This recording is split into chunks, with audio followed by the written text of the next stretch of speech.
सुभद्रा योजना नहीं big update. Subhadra योजना नहीं आसला मानदंड। सरकार जारी कले सुभद्रा योजना हिताधिकारी चयनर मानदंड। आसतु जानिबा किए एवं केउ माने एही योजनार लाभ उठाई पारिबे। एही सुभद्रा योजना पई किए योग्य एवं किए अयोग्य हिताधिकारी हेबे।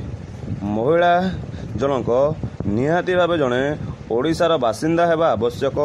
महिला बयस सीमा 23 रु 59 बयस मध्य हेबा आवश्यक। केवल विवाहित महिला एथिरे अंतर्भुक्त हो पारिबे। केवल जड़े मात्र महिला सदस्य को गोटे परिवार मिलिब सुभद्रा योजनार लाभ। आवेदनकारी कौन सरकारी विभाग चाकरी कर नथिबा आवश्यक।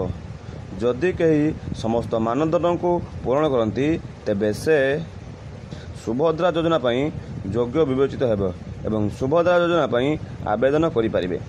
आसतु जानिबा सुभद्रा योजना पई आवेदन करने को हेले कौन रोचे आवश्यक डॉक्यूमेंट। एथिपाई आवश्यक होउतबा डॉक्यूमेंट गुड़िक होला आधार कार्ड, बैंक अकाउंट नंबर, ठिकाना प्रमाणपत्र, mobile number, passport size photo, ration card एवं इनकम सर्टिफिकेट बोली तथ्य रोचे।